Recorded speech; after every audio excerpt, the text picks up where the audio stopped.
Hello, everyone, and welcome to session 9 of Old School Essentials Against the Slavers. We are playing on the Gauntlet calendar. My name is Mike. My pronouns are he, him, and I will be your game master tonight. A little bit about myself. I've been playing tabletop role-playing games for a very long time. I started in the early 80s, and I cut my teeth on the Tom Moldvay edition of the Basic and Expert rules. I mostly played various editions of D&D in the 80s. I mostly played GURPS in the 90s. I went back to D&D 3rd edition through most of the aughts, and in the teens, we didn't really care for 4th edition D&D, so we stuck with 3rd for a little bit, and then we played a lot of Pathfinder. Until 2015, when I fell into a new group that was playing this weird little hippie indie game called Dungeon World, which opened my brain to a new way of approaching tabletop role-playing games. After that, I kind of jumped into the deep end of the indie RPG pool, and that's mostly what I've been playing ever since. I joined the Gauntlet in 2018, played for about a year before I started jamming in 2019, and then the pandemic hit, and I've been playing a lot on the Gauntlet, both on and off ever since. A little bit about the Gauntlet. The Gauntlet is an online role-playing gaming community. We post about 100 games a month on a publicly accessible calendar. Anyone can join the Gauntlet. It's free to join, although those who join our Patreon and throw a little money our way do get advanced access to the calendar, making it a little easier to get into games. In addition to running games, we're also a podcast network. We have a daily blog. We run forums. We also run a periodic online convention. If you're interested in learning more about the Gauntlet, check us out at gauntlet-rpg.com. And that's gauntlet like the glove. Well, enough about me. Why don't we go around the table and introduce our wonderful players? Let's go clockwise around as I have you on my screen here. So, Ben, would you please introduce yourself? Sure. Hi, everybody. I am Ben. I've been also playing for a very long time, starting with the old Moldvay, back when we didn't even know that we were not supposed to put the map on the table and move figurines around, because it wasn't in the rule book, and there was no YouTube to show you how the people played. I am now a GM Wolfrup Warhammer 3rd edition for people, 4th edition for people who know that, and having a lot of fun. We're getting into the 4th chapter of The Enemy Within, which is quite the milestone after 2 years playing every week. Having a lot of fun with that, and then this was the opportunity to get back to first love of first D&D, and I've been really enjoying the Slavers with Mike and his group. And it's my second experience with the Gauntlet after playing briefly a more story-based game a few months ago. Well, welcome, Ben. Glad to have you. Tim, would you please introduce yourself? Yeah, hi, my name is Tim. Pronouns he, him. I've been playing games with the Gauntlet for over a year now. Started playing a really great Trophy Gold series with Mike, which I think was a great way to start on the Gauntlet, because I feel like Trophy is sort of the I don't know if I'd call it the quintessential Gauntlet game, but I think it's made by people who have made the Gauntlet, and I think it's kind of combines story gaming and OSR style gaming in a really cool way, which I think is, and you find both OSR and story games primarily on the Gauntlet. So yeah, so that was a great game. So if anybody hasn't checked out Trophy, please do. It's super cool. And yeah, then I've branched out to play lots of other games on the Gauntlet. It's a great community. Yeah, for me, I started off in 3rd edition. That's what came out kind of when I was in beginning in high school. That's right at the time that 3rd edition came out, and then kind of went to a deep freeze at some point in life. Didn't play many games, and I think it's I credit the Gauntlet and kind of the community they built for being a great entry point back into the hobby. And yeah, it's a lot of fun. Cool. Glad to have you with us, Tim. Vincent, would you please introduce yourself? Sure thing. Hi, everybody. I'm Vincent. My pronouns are he, him. I'll be playing Woodchuck the Thief today. I've been playing on and off with the Gauntlet for about 4 years. I think it was about like 4 years ago. I played a game of Bluebeard's Bride, and then shortly after my kid was born, I kind of dropped off the Gauntlet for quite a while. Now that he sleeps much better, I've been able to start getting back into events that are hosted here.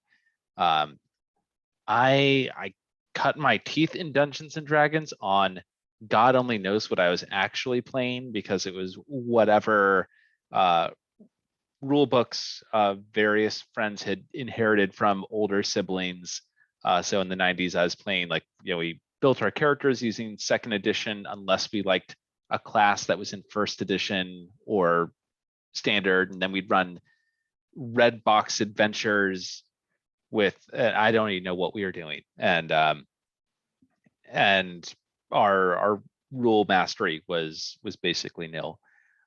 Moved from that into third edition, played some Pathfinder, have dabbled into fifth a little bit, but mostly play indie RPGs. So going back to something a little bit more like old school traditional is exciting. So I'm happy to be here. And we are glad to have you join us. Anya, would you please introduce yourself? Sure. Hi, I'm Anya. My pronouns are she, her. I first started playing with third edition and I hated it with a passion. For years, I only played GM-less games. And then a few years ago, I read Apocalypse World. And it broke everything in my head about what a GM could be. And I've been playing a lot of GM games since then.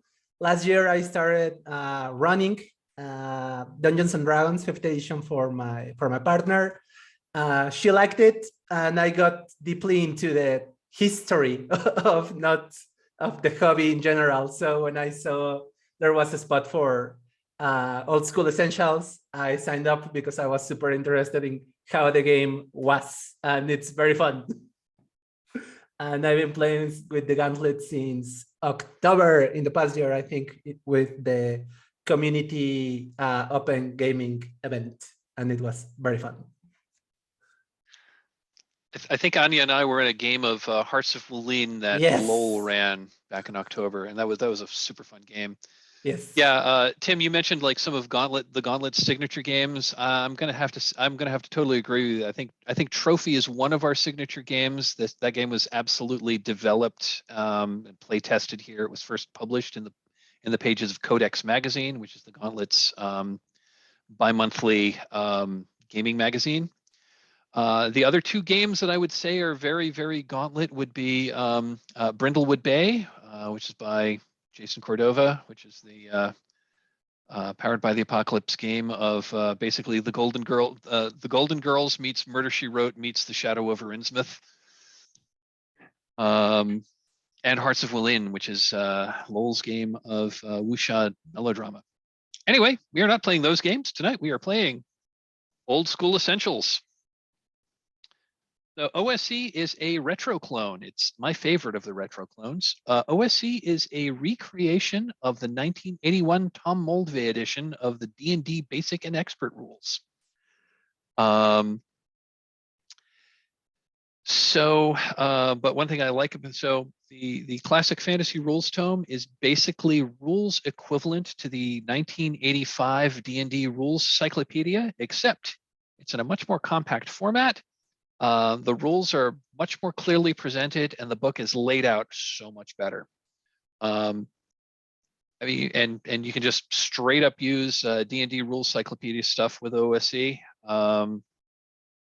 because they are rules equivalent. But if you're gonna why pay through the nose for a vintage book when you can buy a new book that's in that's so much easier to use at the table.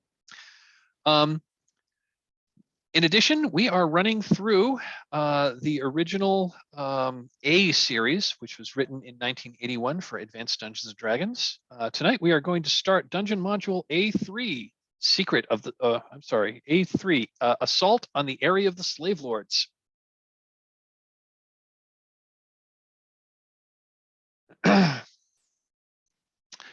So I like to start games with just, I do like to start off by talking about a little exercise called CATS, which is concept, aim, tone, and story and subject matter. I more or less just did that in giving everyone the quick presentation. So the content of this game, the concept of this game is let's do an old school romp through a classic series of D&D adventures. Specifically, we're going to be running the A series against the slave lords. This is session 9, so we're just starting Dungeon Module A3, Assault on the Aerie. The aim is to have fun. We're going to try to embrace as much of the old school stuff. However, I do like to inject some modern story game play practices. So so hopefully, this is probably not going to be a pure OSR experience, just because that's not the kind of GM I am. But hopefully we'll have fun. The tone of this game is, I just want to embrace the old school zaniness of some of the adventure here.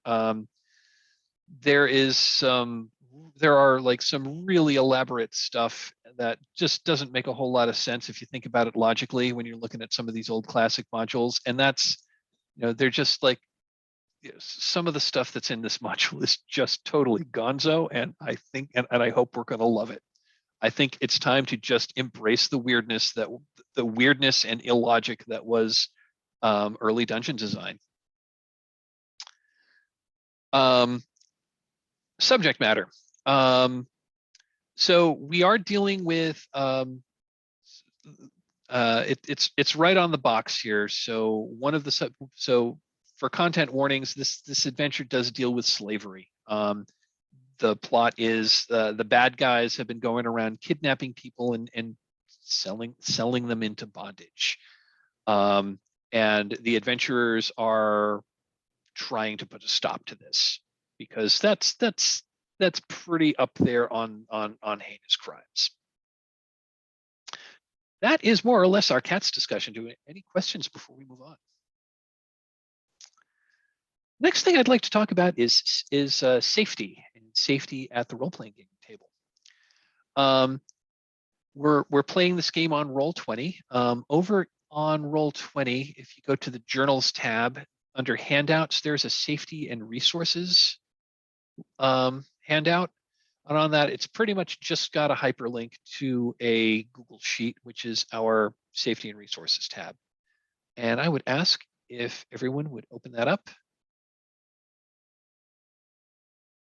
I've got the wrong one open.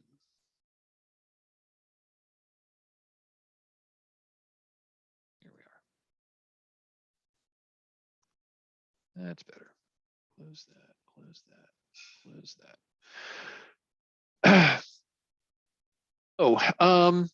We're a bunch of strangers or near strangers who've gotten together to play this game over the internet. And the purpose of this little exercise we're doing is to have fun.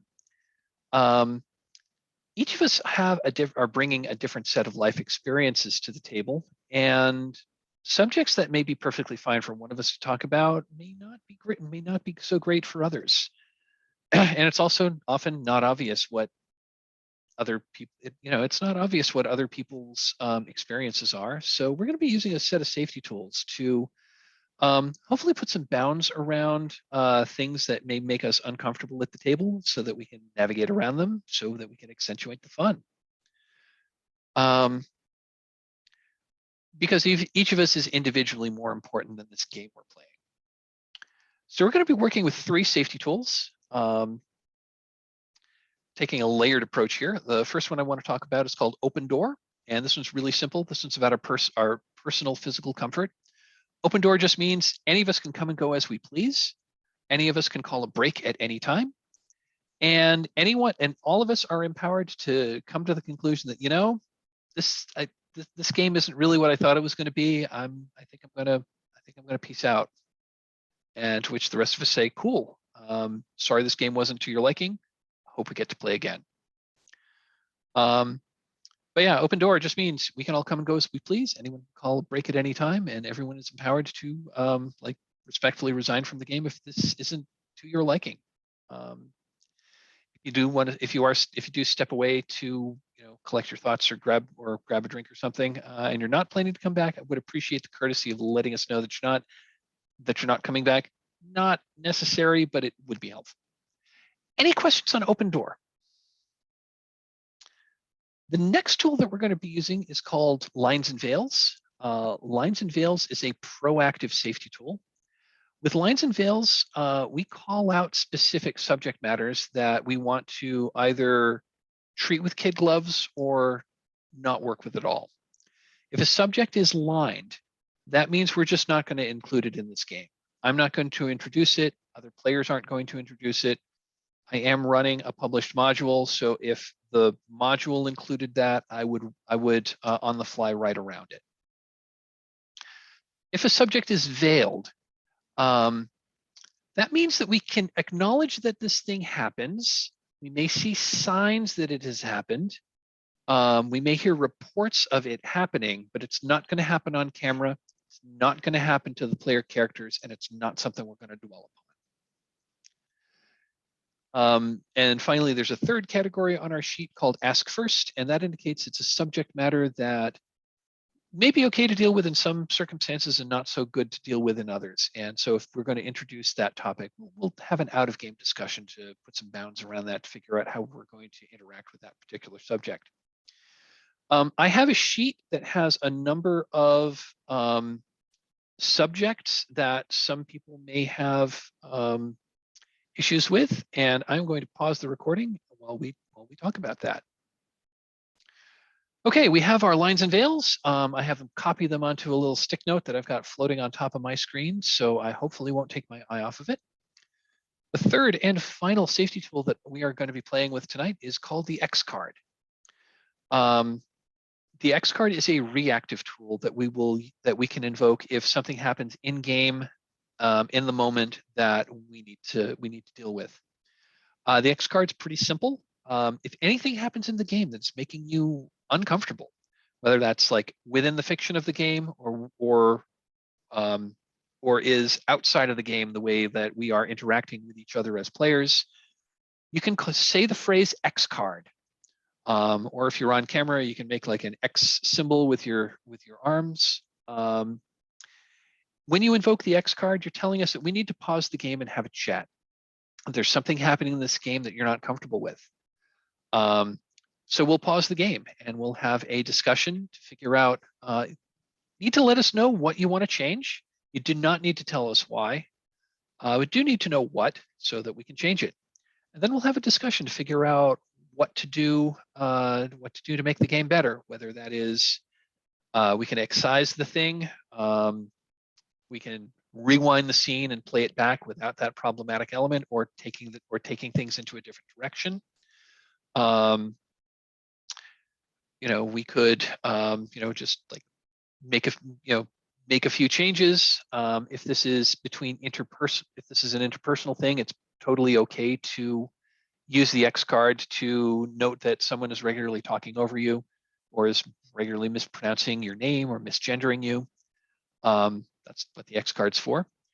The X card doesn't have to be anything super serious. Like, for example, if I introduced an NPC and that happened and you absolutely hate that name because that's the name of the bully that used to beat you up in 3rd grade, well, you can X card that. We can change this NPC's name. These characters aren't real and they don't care. They don't care what we call them. One thing I do want to call out about the X card is if something has happened in the game that you didn't really like, but didn't think it was so bad that you wanted to X card it, you let it go. And then it happens again. It is totally 100% okay to X card something the 2nd or 3rd or 4th or whatever time that we've seen it in the game. I do like to call that out. Any questions on the X card? Okay.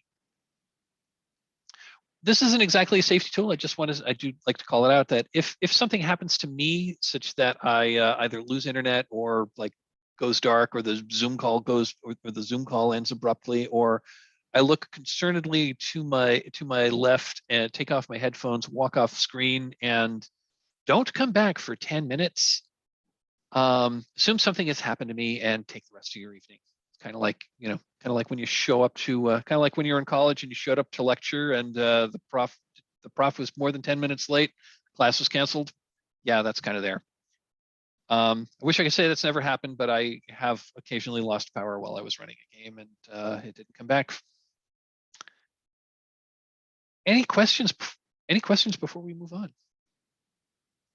Hey, that concludes our safety discussion. Okay then. Looking at the time, why don't I do a quick recap as to where we were, and then we'll set the new scene. So recap. For the past many years, there have been a series of sea-based raiders who have been they were like pirates and brigands who started escalating and have started capturing, like, instead of merely looting a town, they've been carting off all of the inhabitants. At first, the local lords had been attempting to bribe these brigands to, go somewhere else. But recently these marauders have been taking the bribes and then not changing their ways at all, and still were attacking whole villages and carting off all of the people off to God's nowhere. Finally, the local lords decided that they'd had enough of this and decided to put a stop to it. Rather than assembling a navy and an army and tracking them down and having big battles, they decided to take a stealthy approach and hired a number of bands of adventurers to scout around, infiltrate, find intelligence about these slavers to hopefully put an end to them once and for all, bring the information back to the lords to figure out what to do next. You were one such adventuring party. Your first mission had been to go to the city of Highport,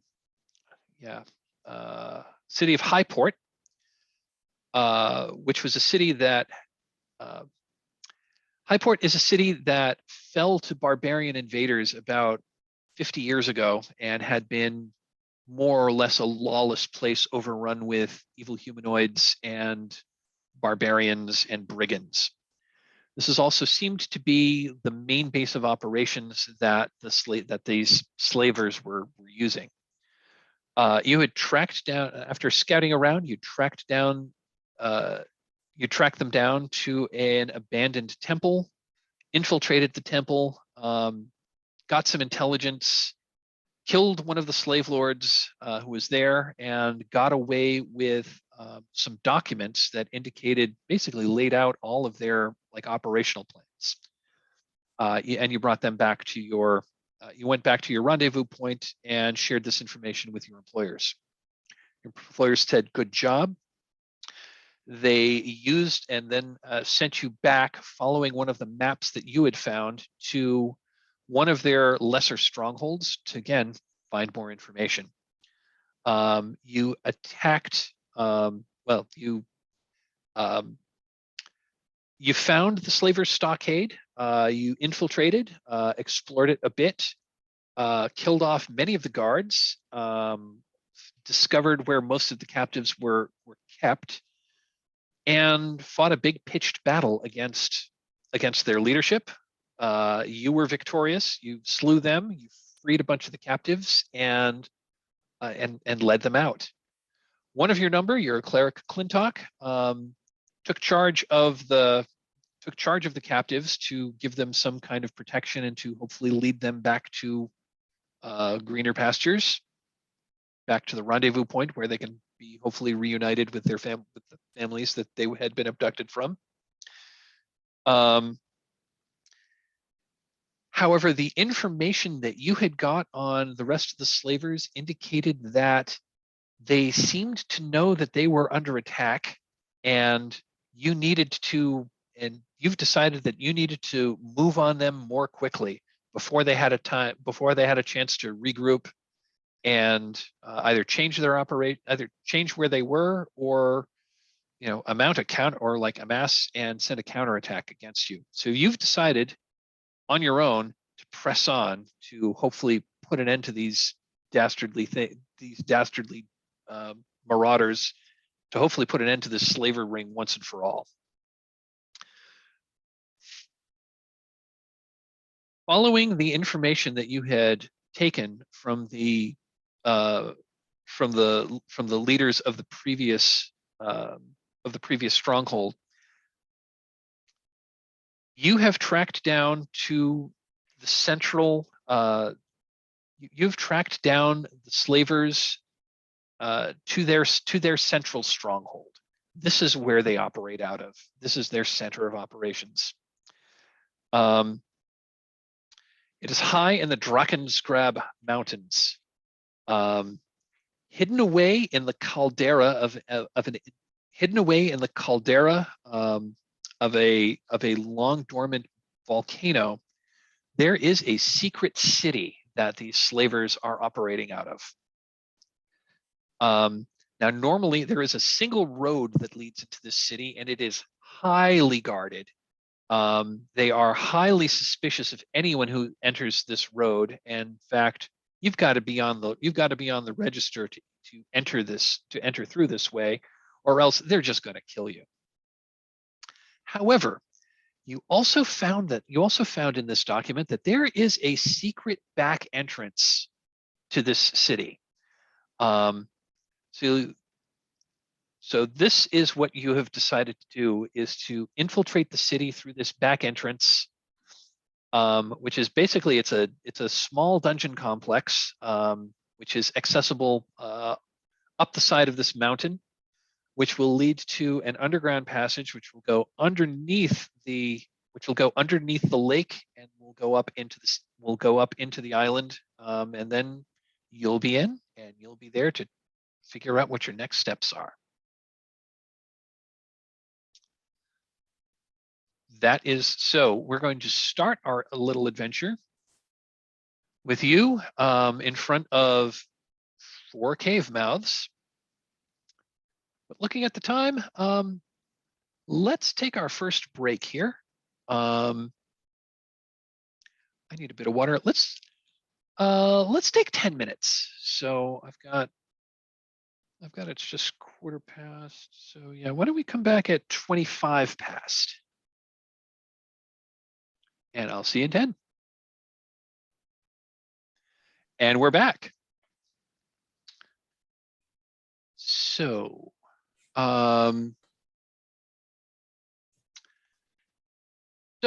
you have climbed, what's the name of this mountain? Yes, you have climbed, you're about to enter the caverns of Drakenskrab. You followed, so the 4 of you have followed this. I'm going to say 5. You know what? I'm going to make the executive decision that Zalazaz the wizard is with you. I'll let Jim know. So before we go any farther, why don't we go around the table and introduce our characters? So so we know who's here, and a little bit about what they can do. Let's go clockwise around as I have you on my screen. So let's go to Ben. Tell us about Barun. Hello. Barun is a dwarven gladiator that was saved by this group when he was found chained to a wall guarded by some orcs. And he got attached to the group and has strong motivation to deliver as many of to free as many of the slaves that he can, and now to avenge his companion Calf, who fell at the hand of the slavers. But he's a pretty simple person. He's got a big axe, and he's not afraid to use it.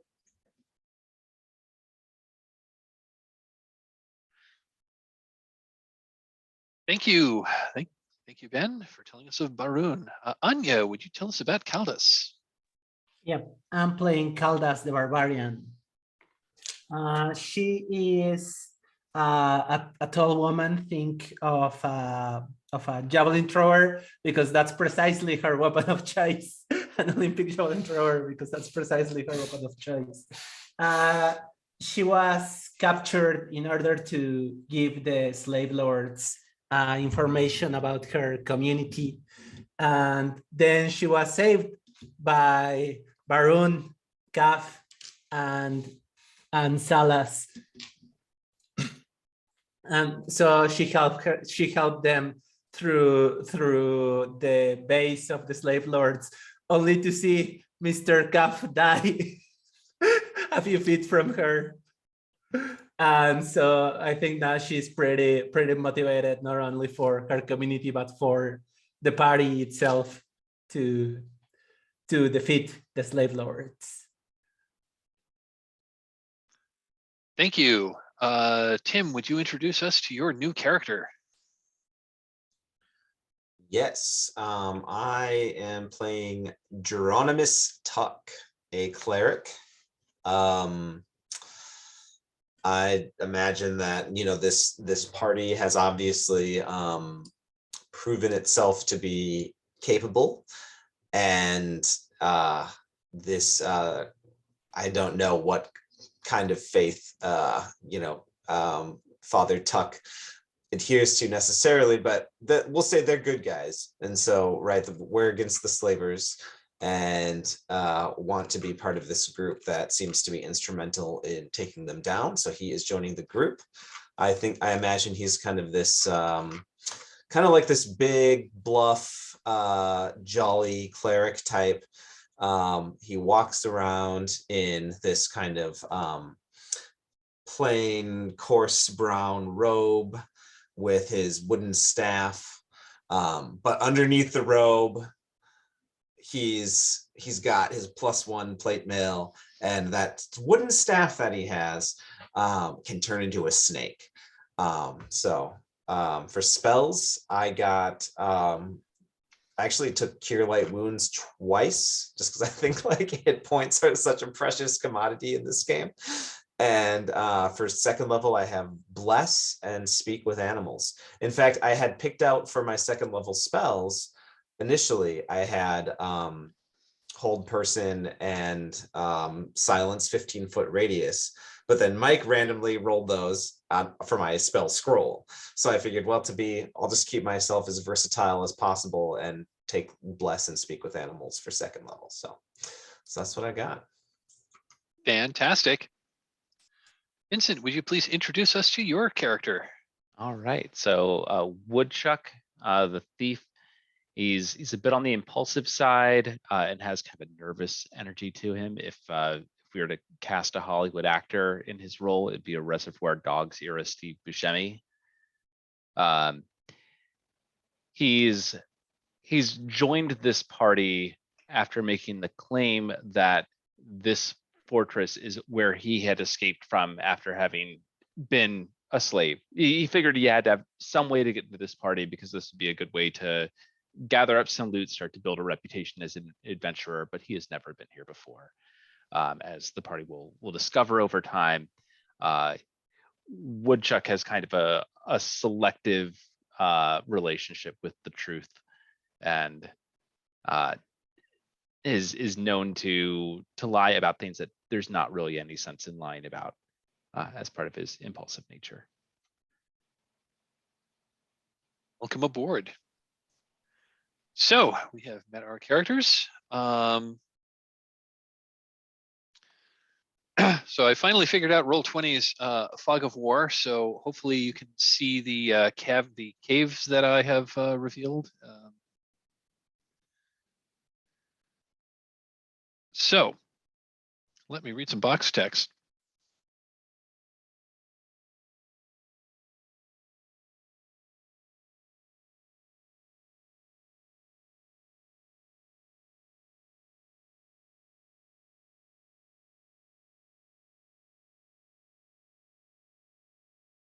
So Woodchuck, is your story that you know these caves also out here, or just you know the inside?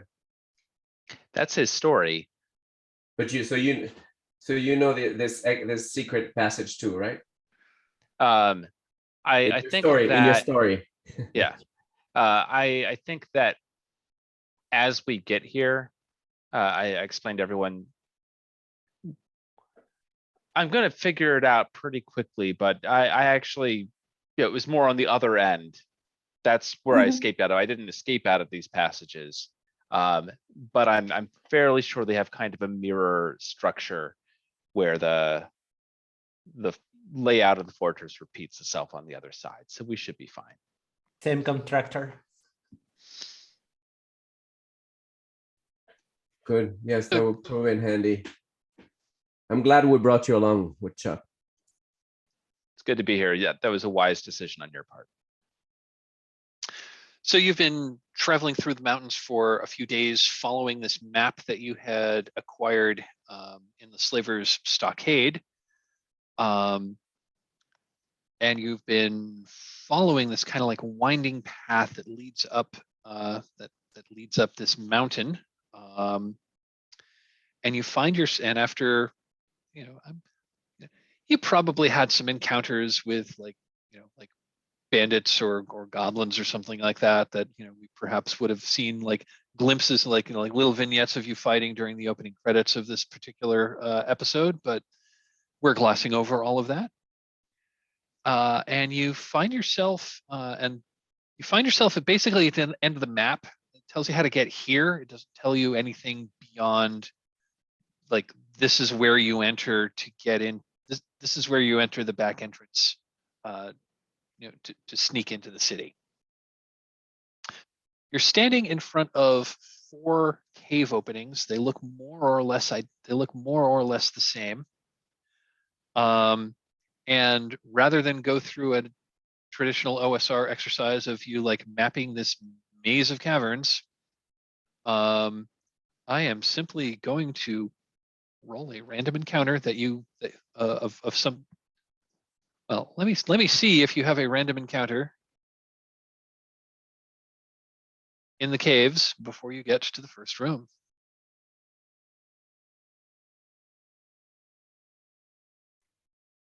Okay, so it takes you a couple of hours to explore all of these various caves and caverns. Let me read the text. Caves are all winding. The caves are all winding and are worked natural passages, twisting deeper and deeper into the cliffs. Eventually, you find yourself into a large square worked room, 50 feet on a side and 10 feet high. The room is dusty and dirty. In the northwest corner of the room are, where did I lose? I lost my place. The room is dusty and dirty, and in the northwest corner are several 10-foot long by 2-foot wide strips of bark or hide-like material. There's a 10-foot wide passageway of cut stone leading out of the center of the south wall.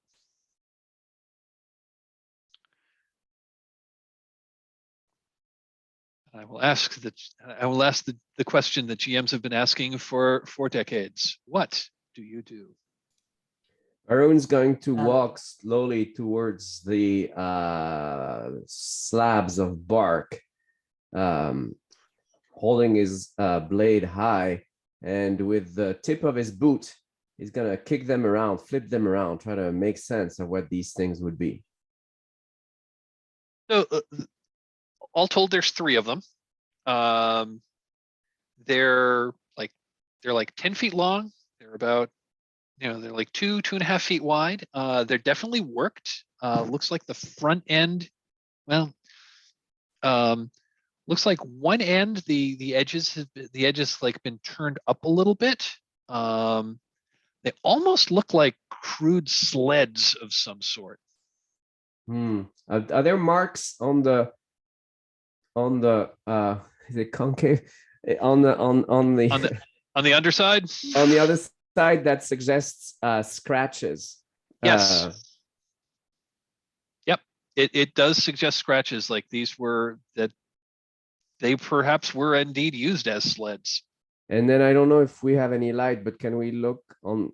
Baron turns to the others and says, "These are sleds of some sort. Look to the ground. Is there any? Are there any of? Is there any trace of wood being scratched on those floors?" I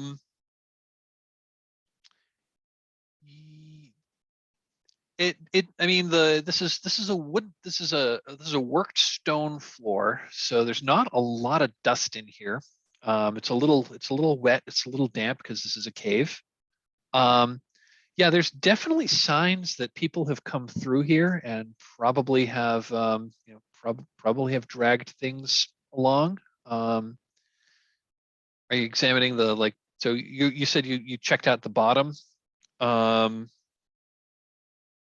Yeah, they are. Yeah, they are clearly scuffed and grooved as if they were indeed used as sleds. On a couple of them, you see that there's some like white residue on the bottom that's like collected in some of these grooves.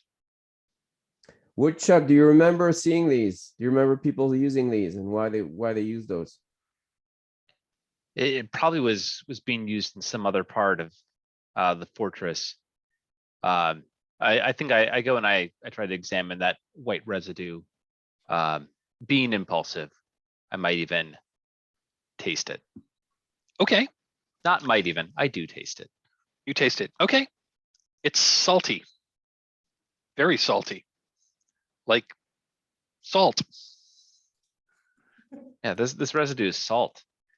I think that either they're using it to bring supplies in or out, or what do we know about we mentioned this in the caldera of a volcano.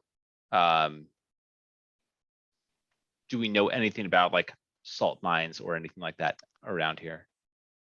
I'm going to say that you're in more or less, I won't say uncharted territory, but I'm going to say that you're probably a little out of your element here, and that you Okay. probably don't know a whole lot of like what's mined in these areas, for example. I'm going to say you just kind of don't know. This being OSE, there's no like, I don't know, make a knowledge check. I'm just going to Yeah. straight up tell you that no, you don't really know of any salt mining that's done around here. But Am that I- would be consistent, Woodchuck. If I was just to make an educated guess, I think they've been moving supplies. Well, I say we continue on this passageway. What say you, Father Tuck? Yes, my child. I think we should go on. I do wonder if there's some area ahead that these sleds might be advantageous for passing through it. Good thinking. If we do want to bring them, I suggest bring them quietly. I can scout out ahead a little bit. Given the way that some of the rest of you are equipped, I don't want to draw attention to us before we intend for that to happen.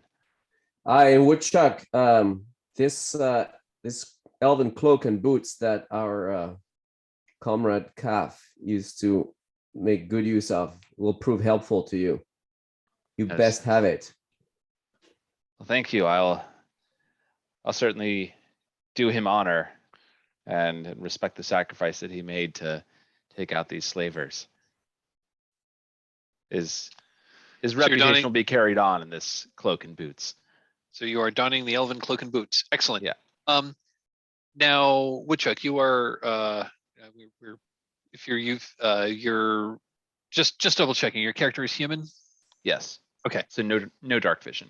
Okay. So my question was like, it is dark. It is dark in these caverns. So what have you been using for light? I have a hooded lantern that I can close off the light on. Okay. Anyone else bringing in light sources? I do have a lantern. Okay. Caldas also has a lantern. Okay, so you got plenty of light. So Woodchuck, you said you wanted to scout ahead. Mhm. Okay, I'm just gonna do some map reveal here.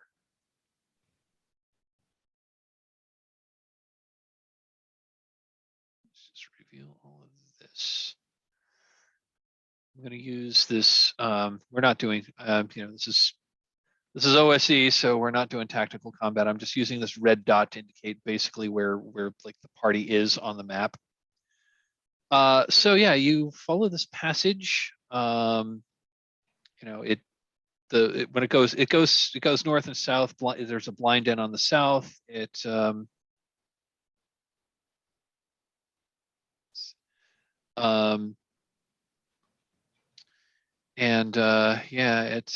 continues to go north, and about 40 feet north of where you are.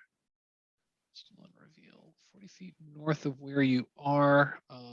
You do see a door.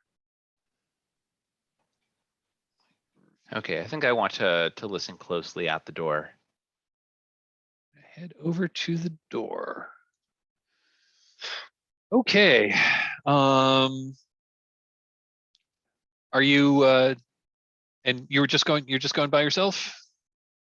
Yeah, I think that the rest of the group. I'm trying to. Can I do a? Will Yeah, this count towards hide in undergrowth? Because if it does, I would like to go a few meters behind Woodchuck. The barbarian undergrowth ability pretty much only works outdoors. Okay. Yeah, I think at least a corner back. So I think like the first kind of T corner that we have. Do I have a way that I can kind of? I want to like pin the spot. I don't use Roll20 that much, as you can tell. I'm sorry. What did you want to? I want to be able to just kind of like ping. I was going to say if you just click on and hold on the map, that'll do a little like sonar ping that we should all be able to see. Yeah, I'm thinking other folks hanging back around here, and I've gone the rest of the way. That sounds good. Okay. Yeah, and starting out with a listen at the door. Whether or not I hear anything, I'll be checking the door for traps before I head back. Let's see. You do have 5 traps, and so let me do a GM roll here.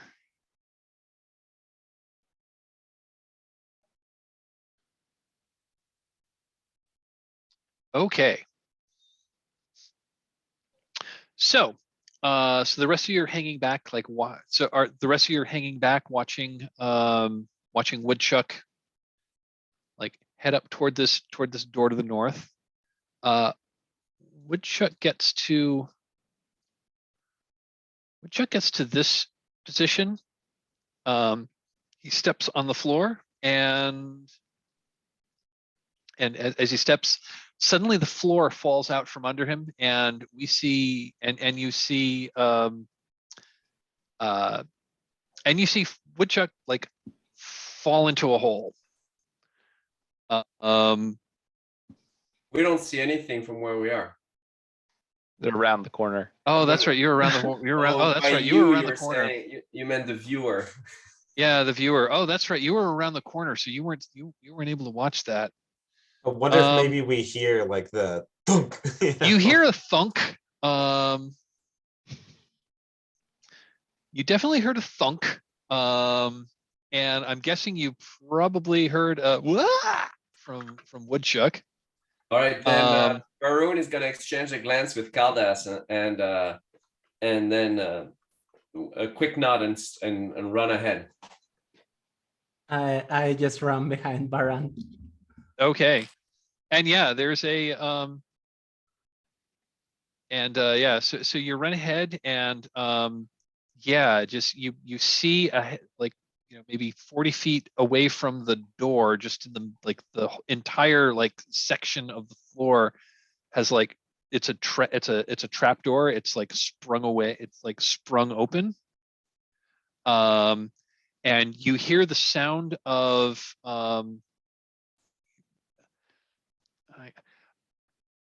Not sure how to describe this other than like you hear the sound of like of somebody like half tumbling, half sliding down a chute. I'm guessing which Woodchuck, would you be like so that's what you hear. We're going to change positions to see what happened to Woodchuck. I think you So might hear a half of a shout, like a loud whisper of, I think we're supposed to go down this way. yeah, so you fell through the floor. The floor suddenly dropped out of you, and you landed on a pile of you landed on this like pile of salt that's on about a 45-degree angle down. You start sliding down this salt into darkness. Do Bring the we? sleds. Yeah, I was gonna say, I think there was 3 sleds, right? Yep. I think I'm climbing into one of them and saying like, we cannot let this our poor friend Woodchuck And they're- suffer alone in the dark. And they're 10 feet long, so there's enough for there's 10 feet long, so there's enough for 3 of you to climb onto one if you wanted to. But there are 3 sleds, so you can take all 3. And are they long enough to use as a bridge over this chasm? You could I was going to say now that the pit is open, you can see that there's a little bit of a ledge around the edge that you could walk around. Got it. Well, the first urgent thing is calling into the darkness. Woodchuck! Woodchuck! Are you okay? I think so. Bring the sled so you can catch up with me. Is there any way to come up? Do you see rungs, ladders, rungs, anything like that? Am I still sliding at this point? So you slide for maybe 20, 30 seconds until finally you suddenly landed you kind of like land with a thud on a hard stone floor. And you said you were using a hooded lantern? Yeah. Not anymore. I'm gonna say let you I'm going to say there's a 25% chance that the lantern is still lit. No, that's too high. I'm going to say there's a 12.5% chance. Roll it. That's too much. Roll a d6. If it comes up a 6, your lantern is still lit. It did not. So your lantern was extinguished in the fall. I'm going to say that while you were tumbling, it doesn't like catch on fire or anything, but a fair amount of the oil, it inverts, the flame goes out, some of the oil spills. Good thing. So you are in darkness. You are in you can just tell by the sound that you're in a fairly large room and it is dark. Okay. So I get really quiet and I fumble around. Go ahead. I'm going to I need to amend that. Those sliding down the mountain of salt pass through a large natural chute, which has strange luminous fungus glowing upon the walls. So it is not completely dark. It's you're Excellent. You're bathed in an eerie phosphorescent light. I don't even need the lantern.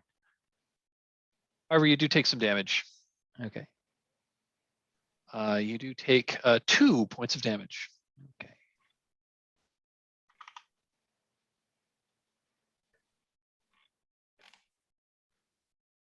And I take a bearing of my surroundings. Like, are there other visible entrances? Do I seem to be alone? You do. We'll get back to you. What are the rest of you doing? And I think I'm climbing into the sled and I'm ready to tip down the edge and go down the salt hill after him at this stage. Okay. Is that what you're doing? Yep, I am. Okay. I do Caldas. have a rope, but if Father Tuck is going ahead, I cannot stay behind, so I'll go ahead with him. Okay. Baroon. I think Mike froze. Oh no, there is. No, I'm here. And who's got? I think Caldas or I probably have the magic rope, right? I think you have it. Okay, so it's attached to the back of my backpack. Okay, but we're not coming back up. It looks like for now. So with a Baroon sighs and shrugs and hold on tight to the shaft of his of a 200 axe. He jumps into the salt too, and he sees better than the others, so he knows where he's jumping, and he's trying to jump on the heap itself. In case just before, in case you do want to come back up, I do have a rope and I do have what's the word, the pythons. So we could secure we a have a magic rope that can. That's true. You do indeed have a magic rope of climbing, so that might also be helpful. Yeah. But all of you, so the other three of you, you're each taking a sled and sliding and are sliding down the salt chute. Is that what you're doing? Okay. Yep. Yep. Okay. And the other thing is, Woodchuck, I am going to ask you to make a saving throw versus petrification.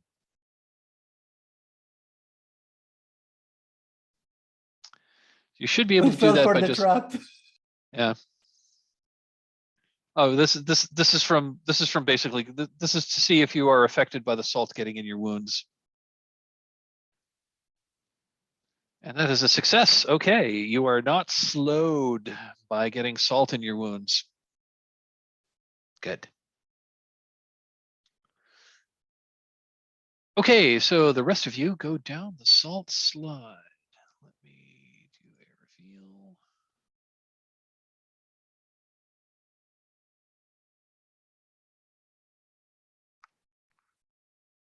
And move you into room A2. Tumbling quickly out of the salt slide, you find yourself in a 70 by 50 by 20 foot high room with many exits.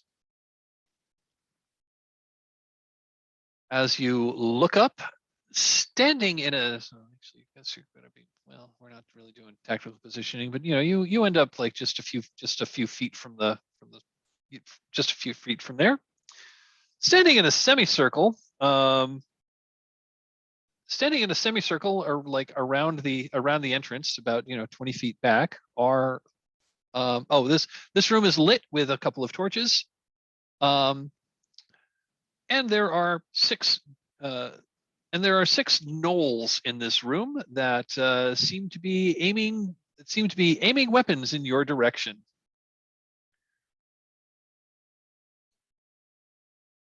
This is where the gnolls kept all their salt.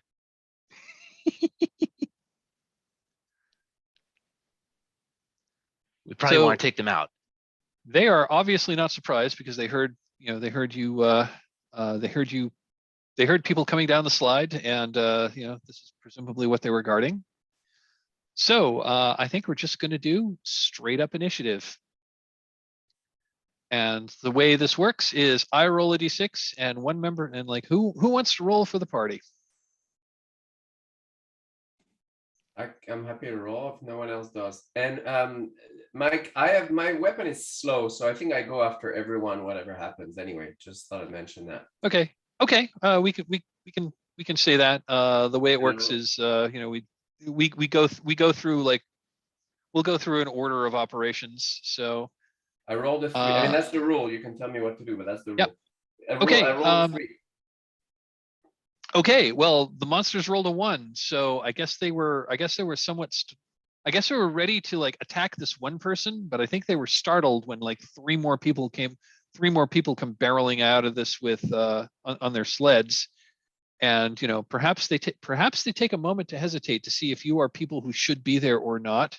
But you, the party, have initiative. So the way this works is the winning side acts. First, there's going to be monster morale. There's no reason for them to make a morale check yet. So all of you are in the room. Anyone who wishes to move can like if you're like moving around to do something other than like just going to engage in combat, and anyone wishing to do that. Then any missile attacks happen. Is anyone on the winning side making a ranged attack at the gnolls? Yes. Yes. Okay. We will resolve ranged attacks. There are 6 of them.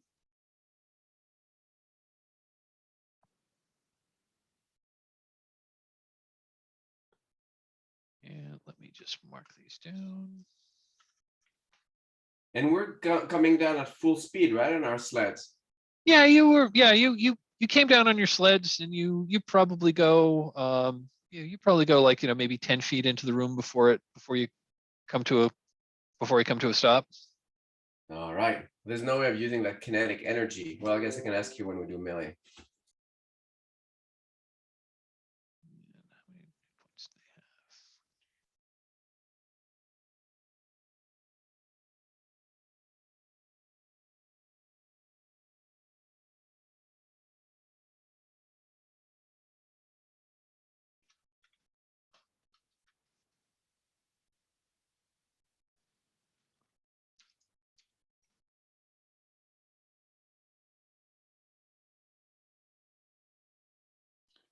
Okay, so folks are doing this over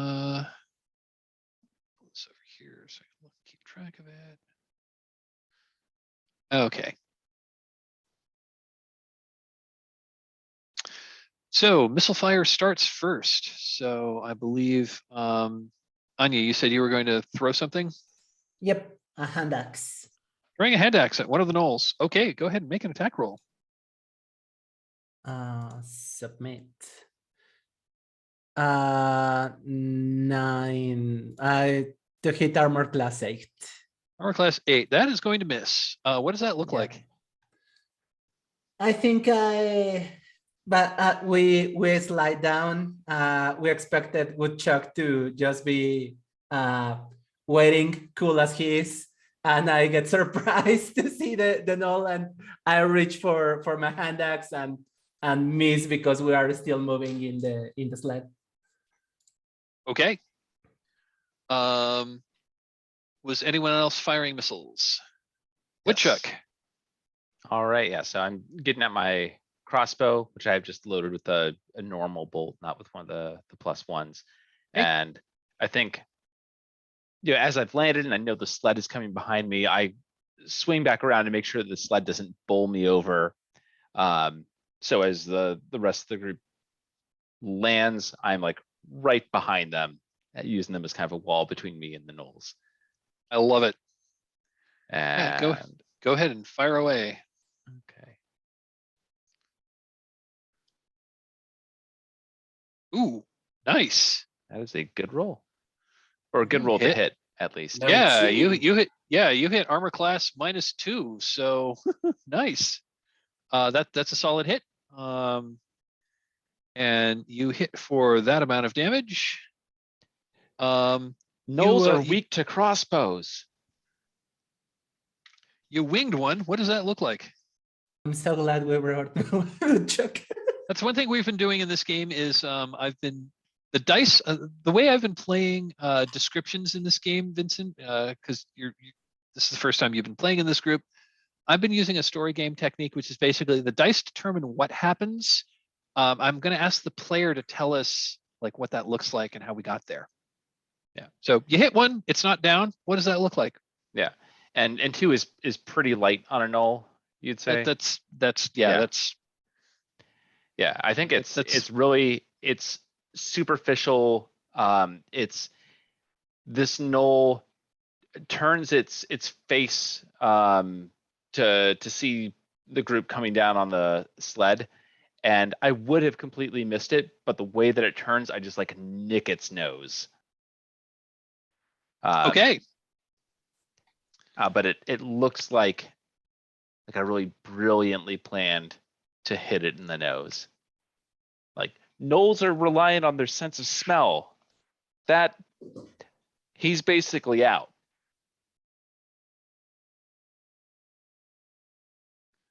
Okay. Take a look at Zal. Guess I should have leveled him up.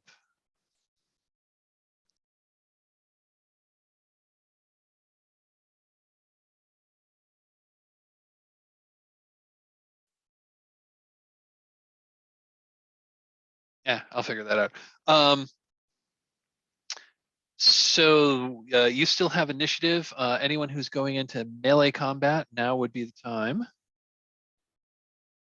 Oh, I'm So I sorry. go- What am I missing? I missed something. After missile attacks, spell casting happens. If anyone is casting a spell, now would be the time. Do you want me to update Zal while we're doing this? I'm gonna ping after this game. After the game's over, I'm gonna ping Jim and just see if he's got some time. If he wouldn't mind leveling up Zal, just because we're, just Okay. because we're gonna continue to use him as an NPC. I know he can't play Thursday nights for the time being, but I know he's still around because I've been like, Okay. he's.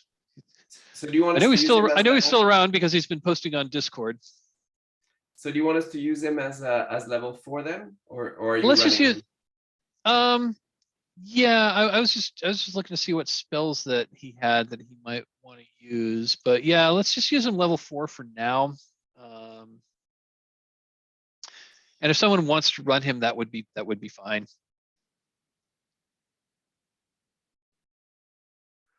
Otherwise, I'll.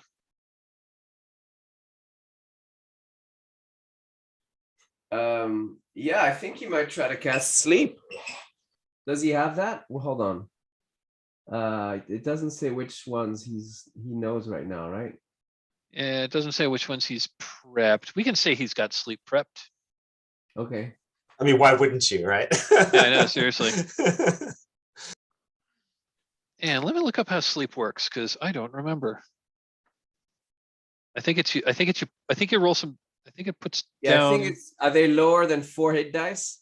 They are indeed lower than 4 hit dice. So it's 2d8. Well, let's see.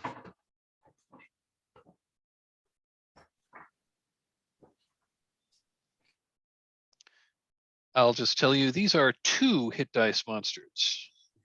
Okay. Sleep. A total of 2d8 hit dice of creatures. Yeah, so I guess he would roll two hit dice, 2d8, and Yep, and that's the number of hit dice. So basically, with these are 2 hit dice monsters. So basically, roll 2d8, yeah, and half of that number will fall asleep. 9. Okay. So of the 6, 4 of them fall asleep. Fantastic. That's how we bring Zal around. Nice. That and his sparkling personality. And his actually his dagger throwing also. Yeah, his dagger throwing ain't bad. Yep, very true. Yes. Yeah, so Zal puts 4 of these gnolls to sleep. They just suddenly, he says some magic words and throws like some very fine dust at them, like sleep in their eyes, and like says these droning words, and then 4 of them just kind of fall over. Let me make a note of that on.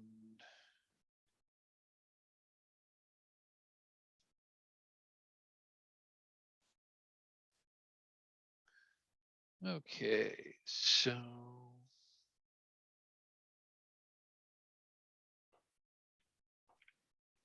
Jerry, I think it's all you, right?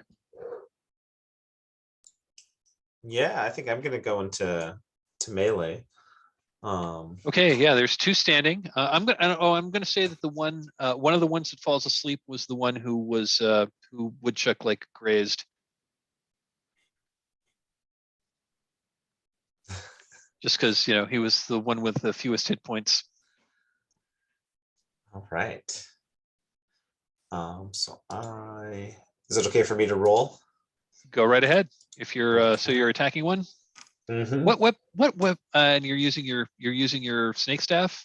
I am. Nice. All right, let's see what happens. That is a +1 staff. Great. Whoa. Why does it do 8 damage? That shouldn't be possible though. Uh, 3 plus 3 plus 2. 1d4 plus 3 plus 2 it's rolling. yeah, that seems There's something high. off there. Hold on, there's something off there. Let me does see. it- What did I do wrong? I think a staff. I thought a staff did a D6 damage, but I may be wrong. I think it did D. I thought it was D4. Well, you got plus 2 for strength. Right. So I have it plus 3 damage, right? Because it's a +1 staff. Yep. No, And then I it have is. my You +2 are for right. It is strength. D4. Oh, so it's So- counting your plus 2 twice. It would do that automatically, Tim, I think. Oh, I see. Okay. Cool. And then It'll it let- probably did the same thing with attack too, right? So I'm just gonna change that to just Oh, 1. Yep. That Okay, makes sense. so I mean, so you rolled a 19 on the die, so that's right. gonna So hit. it'd That be is gonna attack hit. 22, and then its damage would be 6 rather than 8. 6. So, Okay. yeah. You smack one pretty hard. Are you commanding it to entangle?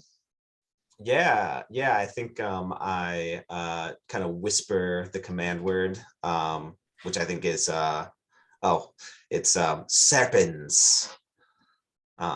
So So what is Latin. that? So yeah, so I'm going to make so he needs to make a saving throw versus spells. And you can use it as many times as you want, Tim. As long as the snake doesn't die, well, it sounds like. Yep, pretty much. Ah, yeah, that's sweet. Where's the saving throw table for monsters on this sheet? Here we are. Monster saving throws. Hit dice 1 to 3. Okay, I need to roll a 16. I got an 8. He is entangled in your snake. What does that look like? Yeah, I think the heretofore humble looking staff, it just kind of connects with him, and right as it connects, I whisper that command word, and it just sort of seamlessly, the momentum just kind of carries it, kind of wrapping around it as it turns into a snake's scales, just kind of run up the wooden staff, starting on the tip, and then running back, terminating in the snake's head. I think it's like this black snake with kind of like dark green flecks in its scales, and yeah, it just wraps around this knoll, just kind of from his waist all the way up to like around his neck, and just wraps him up tight. Okay. So the tide has turned very much against the Knolls, and I think that's everyone. So I think it is their turn. Hold on, So Balroon hasn't attacked yet. Oh, right? Baroon hasn't attacked. I'm sorry. I thought I skipped Baroon. No, but I think, I mean, that's what I was asking, Mike. I think I go after them also. I go at the end of the round, and the round includes both sides, I think, right? What are you using for a weapon? I'm using the battle axe you gave me. Oh no, it's just no. It's not. It's like no. It's still your turn, and your side won initiative. So go ahead and make your melee attack. Okay, great. You won initiative, so you're going at the end of your part of initiative. But yeah, Okay, fantastic. go. I'm not there's gonna- one left that's not incapacitated. So I say, well done, Woodchuck. You certainly found the enemy. I hope they like salt. And then he jumps to that last one using the momentum of jumping off that sledge as he's coming down, and using that momentum to try to stab at that creature, and gets a 22. Oh, that's a hit. That is a They hit. do like salt. That's why they're down here. Yeah, and does 10 damage. He goes down. So What does that? He goes it's- down. What does that look like? Well, I said, that he's like jumping off the sledge, like he's flying across the room towards this thing, and he just lodges the blade of his battle axe in the middle of the thing rib cage, and in fact both of them go tumbling, and he ends up both feet on either side of the Gnoll's waist that's on the ground, and he pulls his axe out of the Gnoll's rib cage and looks around. All of the other gnolls are either asleep or entangled in Jerry's pet snake.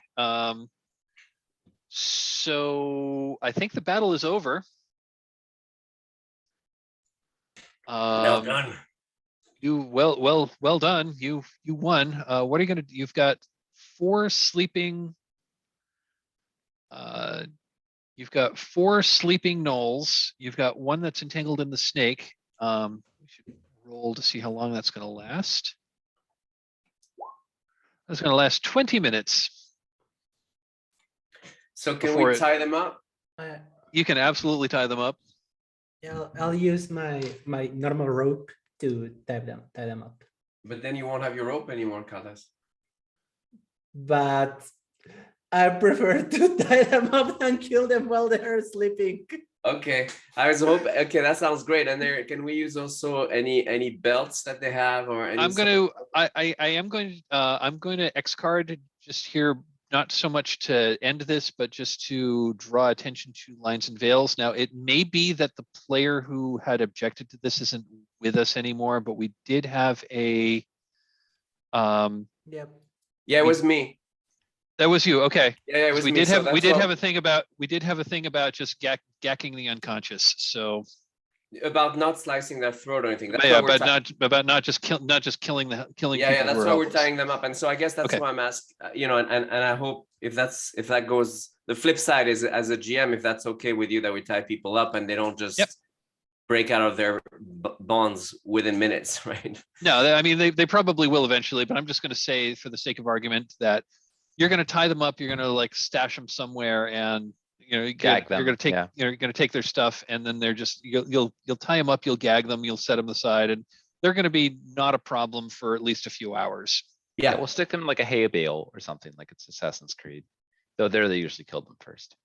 Yeah, but this is like the A-Team where the helicopter crashes against the cliff and there's a big ball of fire, and then 2 guys come up saying, "Oh, my head." My head. Yeah, they're like they've got like they've got like soot on their faces, and that's about it. Okay, Yeah, so the A-Team where you can where everyone empties full clips of automatic weapon fire and nobody ever gets hit. Speaking of injuries, Woodchuck, you young rascal, mighty brave of you to come down here ahead of all of us. But It's an important part of the scouting process. You need to have somebody go down the chute, because if we all took sleds, they would have seen us coming. right now we do say discretion is the better part of valor. Now, do you are you hurt, child? I mean, a little. I think that I'm okay. I don't know that it's worth using limited ability of spell casting. Maybe if I take a slightly worse wound, I'll ask for assistance. Yeah, indeed. What are we doing with the gnoll that has that has the snake around him? At That's a some good point, question. I want to take that staff with me. That is we'll true. attach I mean, them like the others. I was going to say, you can tie him up. You can tie this one up too. Yeah, we'll tie him up like the others, and we'll. Can you understand the words coming out of my mouth, creature? I'd rather smash that mouth, but yeah. He does understand your language. You just betrayed yourself. Ha! Psyched. Well, here's a chance for you to survive. I'm gonna give you a chance of not having your throat slit right now. What's out of these doors? And he points towards the west. That's a maze. You got to pick the right path. And how about those? And he points to the north. Oh, all these are the maze. All these are a maze. You got to know the right one, or you're gonna get into really bad trouble. Well, first of all, let me compliment you on your comment. It's really good. Number 2, which is the right corridor?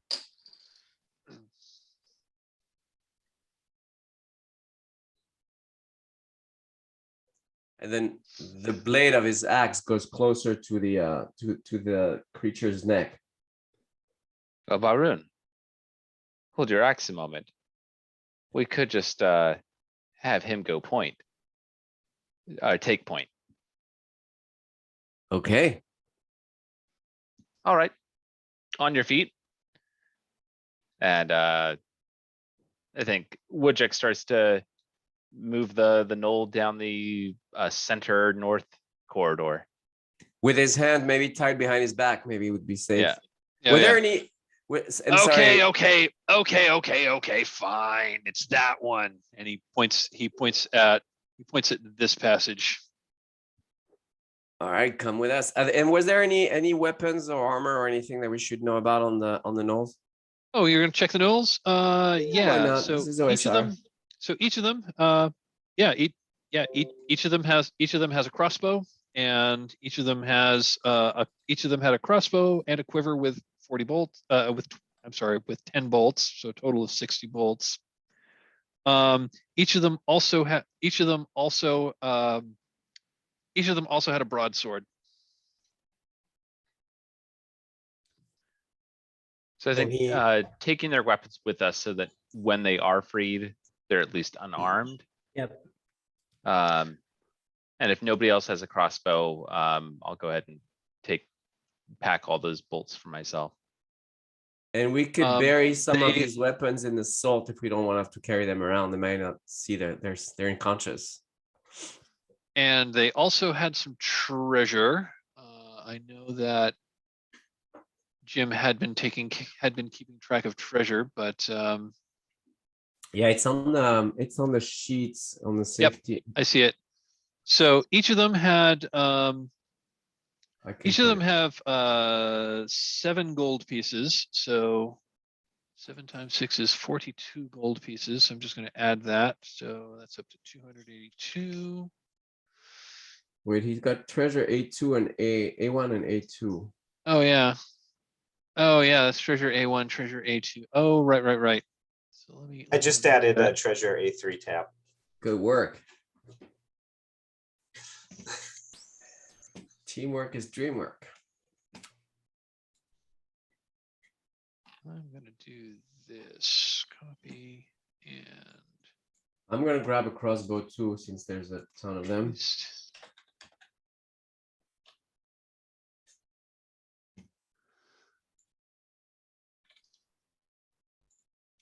And that was a total of 42 gold pieces. In that case, I will not take, was that 60 bolts with me? I'll leave you with 2 of the, Oh, I just need 10. Just give me 10. One of the, and also one of the unconscious, I'm gonna say the knoll that Barun killed was also wearing a gold amulet that was worth 50. All right. He also had a scroll case. Zal, you want to take a look at that? Sure, Yes, Uh, sure, I will. absolutely. I'll take a look at that, says Sal. I'm sure there's something interesting here. He takes it out, and it's a very thick piece. The only thing that's in there is a very thick piece of paper. And it's blank? It's blank. Is it really though? taking a look at it. Does it look like there's indentation in the paper at all?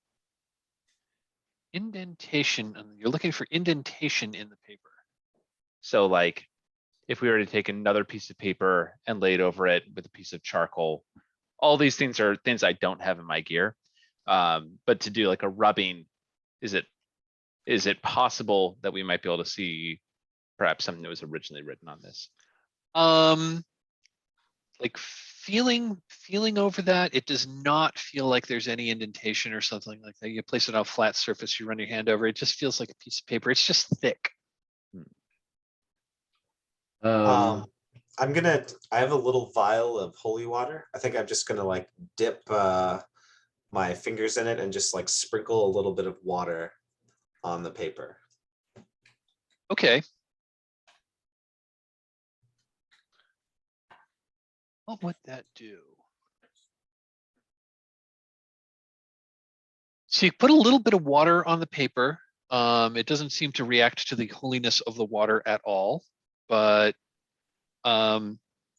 just the way it absorbs in, you actually realize that this isn't exactly one piece of paper. This looks like it's 3 pieces of paper that have been kind of like glued together along the outer edge.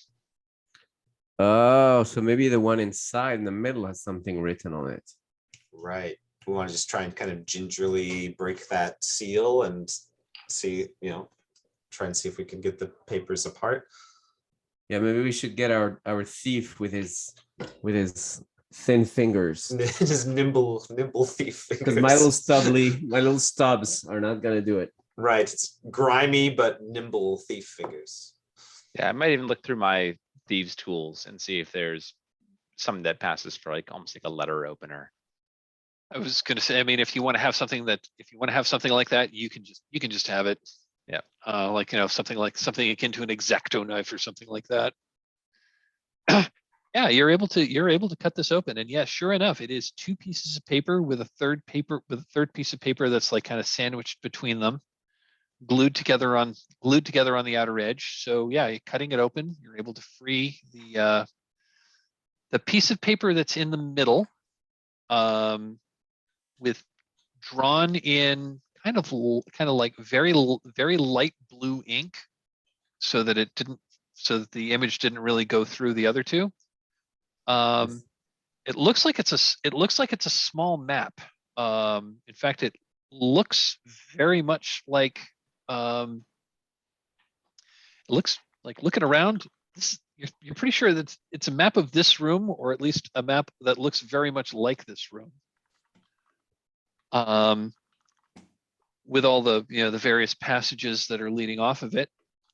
And you see that most of the passages end at dead ends that have various like pit traps in them. But one of the passages like leads to another room. And the map ends there. But assuming that this is the map of the room that you're in, it is pointing you in the direction that the bugbear was initially leading you to. So it's this passage that leads you to the next room. Oh, I'm impressed with him now. Yeah. Yeah, I will ask the gnoll. You're a clever creature. Clearly, you value your life, as I can now see that you were telling us the truth. That's good. That's very smart. What is beyond this door? And I'll point to like on the map, like where the passage ends.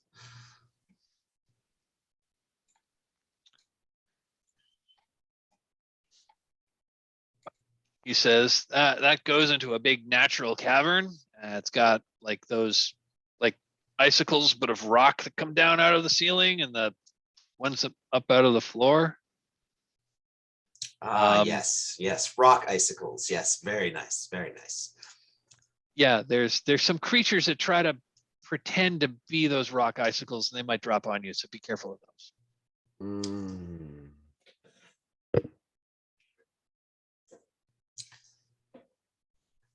When you and your lovely furry companions traverse this cave, how do you distinguish between the rock icicles and these creatures? Yay! We can see you. Yay! I'm just checking to see how this works.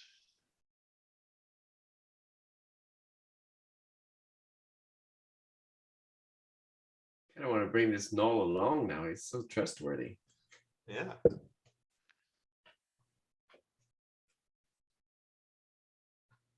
I'll I'll begin chipping one silver coin in a little purse every time the knoll helps us.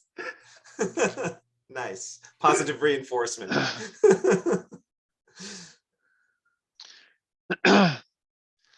Well,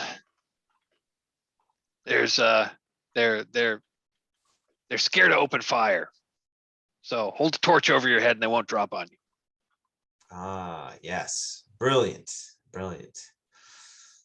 You are a clever fellow. Hmm.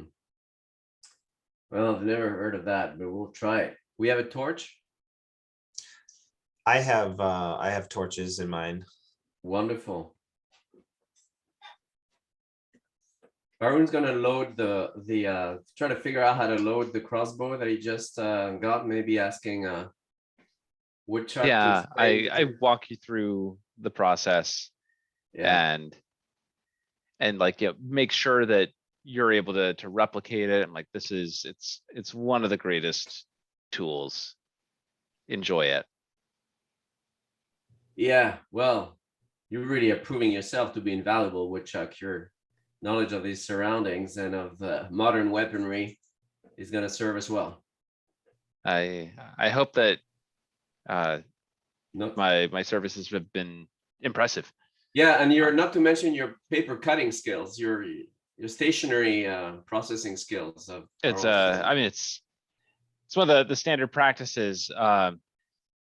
I found that those skills and being able to cut paper to exact dimensions. It's great for playing with children. You're able to fold them and make papers fly long distances. I haven't come up with a name for it yet, but it's I've heard entertaining. that people sometimes fold them to make animals out of them, but here you probably saved our lives by finding this map. I'll see what I'm able to do with the other two sheets. Hmm. Perhaps a paper crane is in our future. But enough of that for now. Not to mention the invaluable element of surprise that Mr. Woodchuck has brought. Yes. Absolutely. We definitely got the drop on them. Yeah, literally. Well, should we go to that cave? I Are you think, bringing the knoll? Are you bringing the knoll with you, or leaving him tied up here? I think he's proven himself a trustworthy dungeon creature. He's gonna be tied up. That's a given. But I think it's up to him. Does he want to come along? And it's possible that he might get reunited with other companions of the dungeon who will then have to kill. But if he wants to scramble back up the salt path and pursue another avenue of employment, perhaps he should have an opportunity to. Well, but that also is giving him an opportunity to untie all his friends and come behind us to kill us. And Yeah, sound the alarm. He's proven himself trustworthy with under supervision. Under supervision, with the threat of grievous bodily injury always there, right? So The thing I don't want about bringing him with us is that unless we get him, he could shout and make everyone realize we are here. Yeah, I think let's leave him here with his, my opinion, my vote is to leave him here with his friends gagged and attached, because, if we run into something hairy, he could turn against us and that would be bad. Yeah. Okay, so let's dive. I am gonna just take out my ration, and like if I can find like a bit of like a scrap of dried meat, I'll just kind of like dangle it over his mouth and be like, here, have this. Just remember that we've treated How well you we much treated better. you. Yes, that we've treated you much better than whoever you consider your master here ever would. I hope that's true. Well, we'll see about that. It's not. We'll see I'll about leave that. him the Thanks silver for- pieces. Thanks for not killing me or us. We are generous souls. Dude, who's a good dog? Yeah, that's what I imagine. Like dog face, right? It does feel Yeah, like they're that's basically what I was they're imagining. It's like yeah, feeding they're a puppy. basically It's like, here, have a treat. Yeah. yeah, Knowles, they're basically like hyena people. All right. Okay, so I think we tie him up and then we head to the cave, right? Should we have 2 torches if Heath is right that they stop those things from dropping on us? 6. Yeah, I think we should each have one, to be honest, if that's gonna get us out of combat, right? Well, I kind of need both hands for my crossbow, for the crossbow and the axe. Oh, what do you need them for if nothing's gonna drop on us? Okay. A thought that I have, just because this seems like a really interesting theory. When we get to the entrance of that room, do we want to toss a torch in and see what actually happens? Yeah, it's a good idea. I think that's a smart idea. And if something happens, just toss the torch and then you'll have your 2 hands for your axe, Paru. Yeah. All right, so let's do that. Let's go down that passageway and we each have a torch for now. Yeah, I have 5 in my inventory. Yeah, I have 6, so I think we have plenty. Yeah, and we can even put some out if when we're past this room if we want to save them. It's just for the next 15 minutes, right? Mm-hmm. Mm-hmm. Okay. So yeah, you head over to the next room. Just looking at the time, we'll just our session is starting to draw to a close here. So yeah, let me read the text. The corridor widens through a rough-hewn natural cavern area of approximately octagonal shape. The area is dimly lit by luminous fungus. The exact size of the room is difficult to determine because of the large number of stalagmites and stalactites present. Directly opposite the entry, about 110 feet away, is a door of iron banded wood.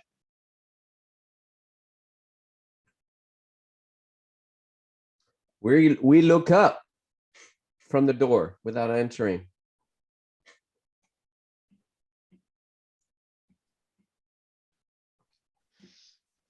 So you enter and you No, look we up. don't enter. no. No, you don't enter. no. We look up from the door. I'm throwing a torch, right? So Yeah. you're throwing it. I'm sorry. You're throwing a torch in. A torch. Yep. Okay.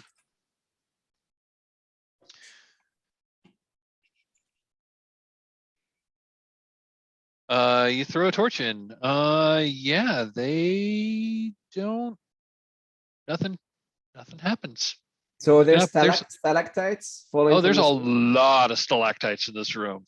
There's like perhaps, there are dozens and dozens of stalactites of various sizes and shapes in this room. The floor is there.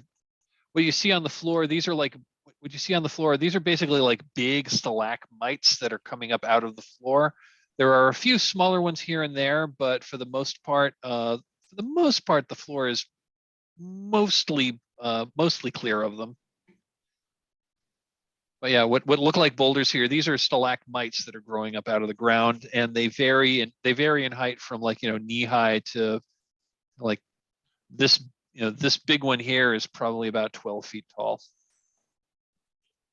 All right, well, I'm happy to go first to try to figure out what happens when someone goes in.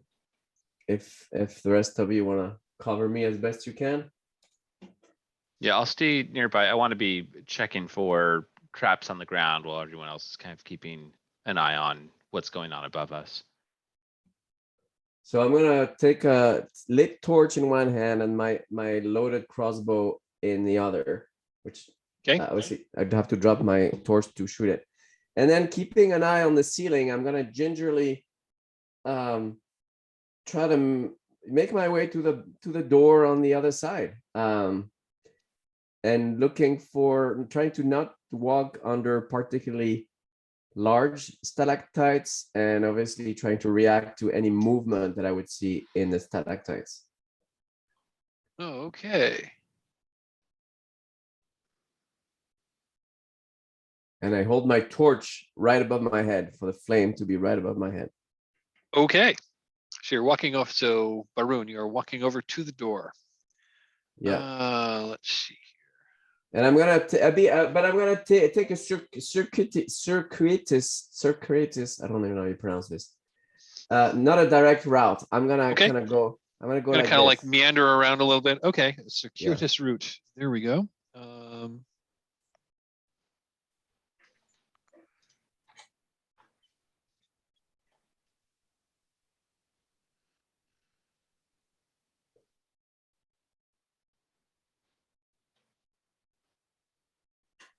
Okay. Yeah, I'm gonna say you get over there, but let's see.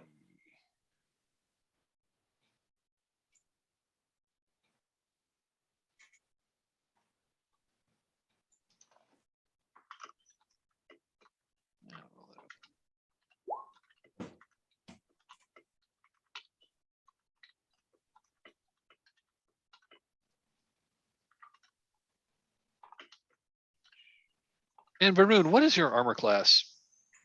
My armor class is 1. Class is 1.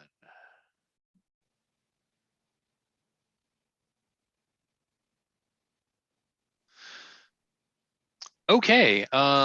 So yeah, you get to be you get about here, and like again, you're making kind of a meandering way across the floor here.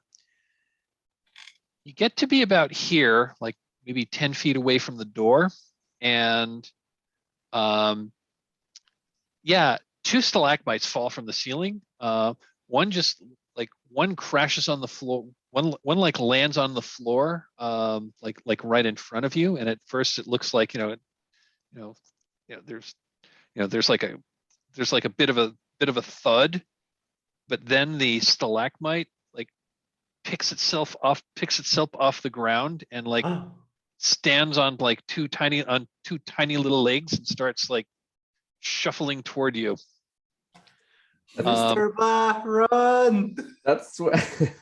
That's why I dropped. Yeah, go ahead. And just as that happens, another one hits you.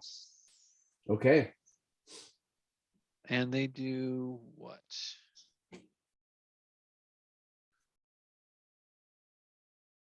And another one hits you for 8 points of damage. Okay. So, and it seems like they're so quick that there is not much. Looking up doesn't actually help at all. Yeah, it's kind of hard to tell. They seem to hold perfectly still, and when they're like up there, it's like impossible to tell one of these things from an actual stalagmite. Okay. Tight. The mites go up. Okay, and I'm looking at time here, and I think it might be time to end the session here, and we'll pick it up basically first round of combat next time, if that's all right. Yeah, sounds good. Okay, so this is fun, folks. I know we had a bit of a slow start because we were getting our new characters ready. So hopefully next time we'll be able to hop right in. Also, if we're all together, I won't have to go over safety tools nearly so extensively. We just kind of gloss over them, and we can hop right into play. Hopefully get a little more play in next time. Cool. I had fun. Got a few more minutes here. I would like to do a stars and wishes exercise, but I prefer to do that off camera. So I think we're going to end the recording here, folks. Thanks. If anyone actually is watching this, thanks for watching.